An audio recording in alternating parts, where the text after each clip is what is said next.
રાજુલા ખાતેથી લોકોને વરદાનરૂપ આયુષ્યમાન ભવ અભિયાન કાર્યક્રમની શરૂઆત થઈ। વિવિધ આરોગ્ય યોજનાઓ વિશે લોકોમાં જાગૃતિ વધારવા અને દરેક ગામોમાં જટિલ આરોગ્ય સંભાળ સેવાઓને સંતૃપ્ત કરવા માટે આજ રોજ ભારત દેશના માનનીય રાષ્ટ્રપતિ દ્વારા વર્ચ્યુઅલ રીતે આયુષ્યમાન ભવ કાર્યક્રમ લોન્ચ કરવામાં આવતા સરકારી હોસ્પિટલ રાજુલા ખાતે આરોગ્ય સ્ટાફ અને લોકો દ્વારા આ કાર્યક્રમને નિહાળી શુભ શરૂઆત કરવામાં આવી, જેમાં યુનિવર્સલ હેલ્થ કવરેજના લક્ષ્યને સિદ્ધ કરવા કામગીરી કરાશે।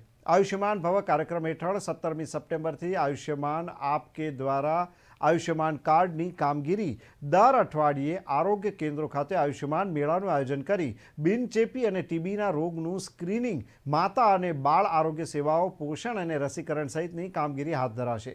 તેમજ 2 ઓક્ટોબરના રોજ આયુષ્યમાન સભાના આયોજન દ્વારા લોકોમાં આરોગ્યની વિવિધ યોજનાઓ વિશે જાગૃતિ વધારાશે। આયુષ્યમાન કાર્ડની ઉપયોગિતા અને વિતરણ તેમજ આભા કાર્ડ બનાવવા વિશેની માહિતી આપવામાં આવશે। આ અભિયાન દરમિયાન રક્તદાન શિબિર તેમજ સ્વૈચ્છિક અંગદાન અંગેની જાણકારી અને પ્રતિજ્ઞા સહિતની વિવિધ કામગીરી તાલુકા હેલ્થ કચેરી રાજુલા તળેના આરોગ્ય કેન્દ્રોના સ્ટાફ દ્વારા કરવામાં આવશે। આ અભિયાન તમામ ઘટકોનું સફળ અમલીકરણ કરનાર ગામને આયુષ્યમાન ગ્રામ પંચાયતનો દરજ્જો એનાયત કરવામાં આવશે તેવું પણ હેલ્થ ઓફિસરે જણાવ્યું।